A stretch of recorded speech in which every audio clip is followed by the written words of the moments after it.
நான் அவரோட ரிலேட்டிவ். எங்க இருக்கு அவரு? அது வந்து நான் கேரளால இருந்து வரேன். மகாதேவ பாகவதர மகள் இங்க தானே தங்கி இருக்கு.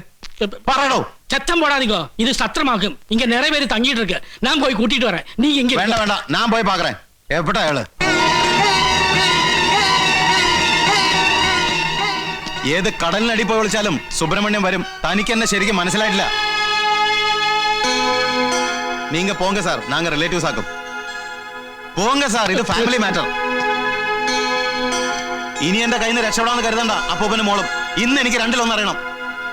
സുബ്രഹ്മണി, ഇത്തിരി ദയ കാണിക്കണം നീ ഞങ്ങളോട്. നിന്നെ പേടിച്ചിട്ട് തന്നെയാ ഞാൻ ഇവിടെയും കൊണ്ട് പോകുന്നത്. ഇനിയും ഞങ്ങളെ ഉപദ്രവിക്കരുത് നീ. അങ്ങനെ ഒഴിവാക്കാന്ന് വിചാരിക്കണ്ട. എന്നെ ഒന്നെങ്കിൽ എനിക്ക് തരാനുള്ള പണം എന്താ, ഇല്ലെങ്കിൽ ഇവിടെ മതി. വിടടാ അവളെ, വിടു സുബ്രഹ്മണി. പണം തരാനുണ്ട്, തരും ഞാൻ. അതിനെന്റെ മോളെ ശിക്ഷിക്കരുത്. ഇത് ഒരുപാട് തവണയായില്ലേ ഞാൻ കേൾക്കണത്. ഇനി എനിക്ക് പണം വേണ്ട, ഇവളെ മതി.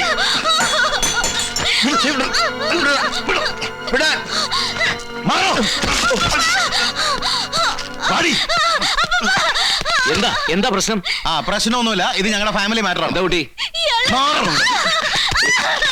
അവളെ വിട്. എന്തോ? അവളെ വിടാൻ. വിട്ടില്ലെങ്കിൽ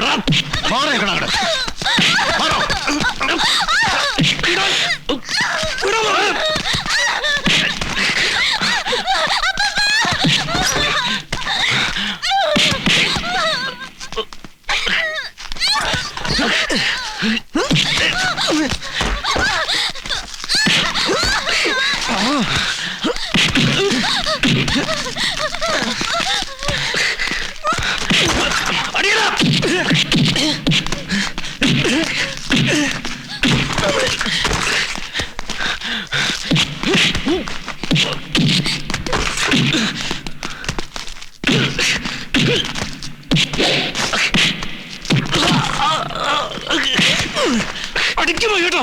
അടിക്കോ, അടിക്ക് അമ്മേ.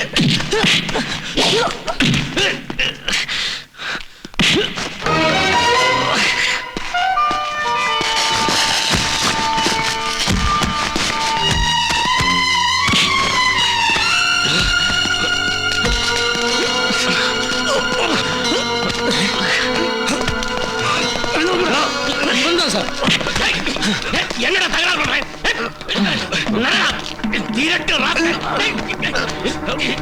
ഞാൻ പോയി എന്ന് കരുതണ്ട, ഞാൻ ഇനിയും വരും.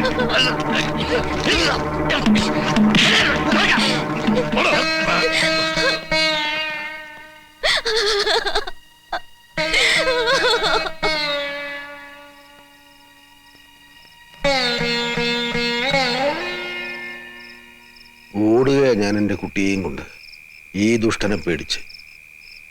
ഒക്കെ ഞാനായിട്ട് തന്നെ തുടങ്ങി വെച്ചതാ. വകയിലേതോ ഒരു അനന്തരവൻ.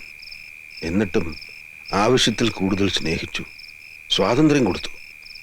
ബോംബെയിലായിരുന്നു അവൻ. ഒരു കച്ചേരിക്ക് പോയപ്പോഴാ വലുതായ ശേഷം ഞാൻ അവനെ കാണുന്നത്. ആകെ കടത്തിൽ മുങ്ങി ജീവിതം തന്നെ കൈവിട്ടുപോയ സമയത്ത് സഹായവുമായി വന്നപ്പോൾ വിശ്വസിച്ചുപോയി. അവൻ പറയുന്നതും ചെയ്യുന്നതും ഒക്കെ വിശ്വസിച്ചു. ഒടുക്കം എല്ലാറ്റിനും പകരമായി എൻ്റെ മോളെ അവന് വേണമെന്ന് പറഞ്ഞപ്പോൾ എതിർക്കേണ്ടി വന്നു. അതോടെ വൈരാഗ്യമായി, ഉപദ്രവമായി. ഇല്ല, എൻ്റെ മോളെ ഞാൻ അവന് കൊടുക്കില്ല. ചെറുപ്പം മുതലേ കരയാനാ എൻ്റെ കുട്ടിക്ക് യോഗം. 3 വയസ്സുള്ളപ്പോൾ മരിച്ചു അവളുടെ അമ്മ, എൻ്റെ മോള് സാവിത്രി. പാവം, സങ്കടേ അവൾക്കും ഉണ്ടായിട്ടുള്ളൂ ജീവിതത്തിൽ. സംഗീതം പഠിക്കാൻ വന്ന ശിഷ്യൻ ഗുരുവിൻ്റെ മകൾക്ക് ഗുരുദക്ഷിണയായി ഒരു ഉണ്ണിയെ സമ്മാനിച്ചിട്ട് പോയി. പിന്നെയൊട്ട് വന്നിട്ടില്ല, അന്വേഷിച്ചിട്ട് പോയുമില്ല ആരും. ഓർക്കുമ്പോ ആധിയാ നെഞ്ചിൽ. എത്ര നാള്, ഇനി എത്ര നാൾ ഈ വയസ്സന്? ഞാനില്ലാണ്ടായാൽ എൻ്റെ കുട്ടി ഒന്ന് ബോധം കെട്ട് ഉറങ്ങാൻ പോലും ധൈര്യമില്ല. എല്ലാ ഈശ്വരന്മാരെയും വിളിച്ച് കരയുന്നുണ്ട്.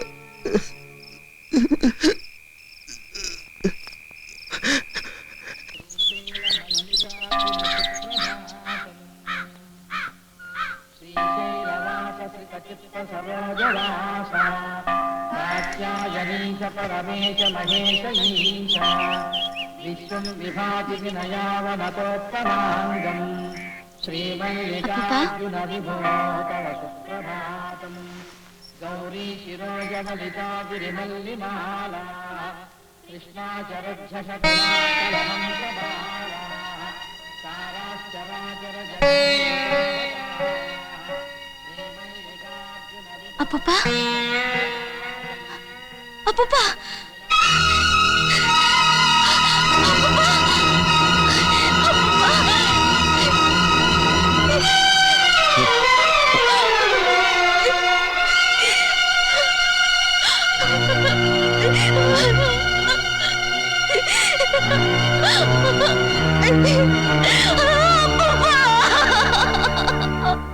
എന്താപ്പ ചെയ്യ?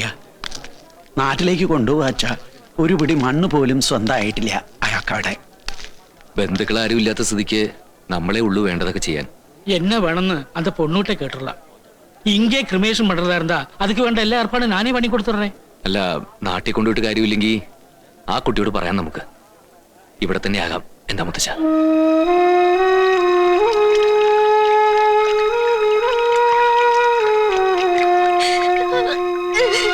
யாரு கொல்லி போட போறா? அது வந்து யாரு கொல்லி போடுறது? மகி.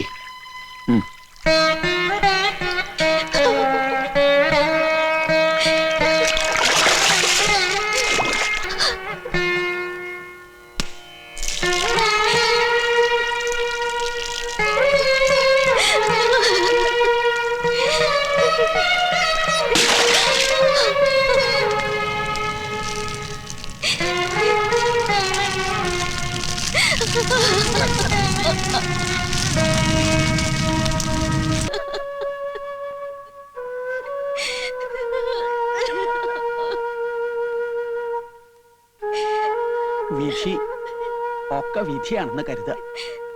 ഇവിടെ വെച്ചിങ്ങനെ കാണാനും മോളെ ഞങ്ങളെ ഏൽപ്പിച്ചു പോവാനും അതാവും ദൈവനിശ്ചയം.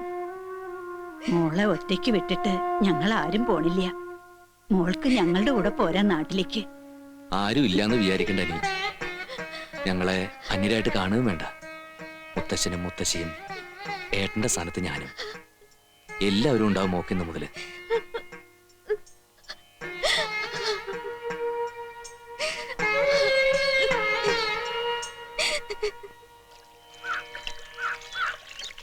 ഇതെപ്പോഴാ വിലപ്പ തീരാ? ഊണ് കഴിക്കുന്ന ഉത്സാഹം ഇതിൽ കാണിച്ചിരുന്നെങ്കിൽ നാളേരം ഉണങ്ങി കൊപ്രയാവേണ്ട സമയമായി. മോളെ, ആ അച്ഛനെ ഇന്നലെ എത്തുന്ന ഞാൻ കരുതിയത്. അന്ന് പോയപ്പോ പറയണ്ടായല്ലോ ശനിയാഴ്ച വരുമെന്ന്. ഇരുട്ടിട്ടും കാണാണ്ടായപ്പോ കൊച്ചുട്ടിനെ വീട്ടിലേക്ക് അയച്ച് നോക്കിപ്പിച്ചു. കോയമ്പത്തൂർന്ന് പോരുമ്പോഴേ വൈകി. പിന്നെ പാതിരാത്രിക്ക് വന്ന് നിന്നെ വിളിച്ചുണർത്തണ്ടെന്ന് കരുതി വീട്ടിൽ തന്നെ ചെന്ന് കിടന്നു. അപ്പടി മാറാലും പൊടിയും പിടിച്ച് കിടക്കായിരിക്കും. 2 ദിവസമായി ജാനുവിനെയും കൂട്ടിച്ചെന്ന് അടിച്ച് വൃത്തിയാക്കണമെന്ന് വിചാരിക്കണു. ഇവിടുന്ന് മാറാൻ നേരം കിട്ടണ്ടേ? അവരൊക്കെ ഇന്ന് എത്തൂലേ? അങ്ങോട്ട് പോകുമ്പോ എന്റെ അടുത്ത് കയറിയിരുന്നു. ഫോൺ ചെയ്തപ്പോ പറഞ്ഞു ഉച്ചയ്ക്ക് മുമ്പ് എത്തുമായിരിക്കും. അച്ഛന് കാപ്പി എടുക്കട്ടെ? രാവിലെ ഒന്നും കഴിച്ചിട്ടുണ്ടാവില്ലല്ലോ. മാവിരിപ്പുണ്ട്, പെട്ടെന്ന് ദോശ ഉണ്ടാക്കാം.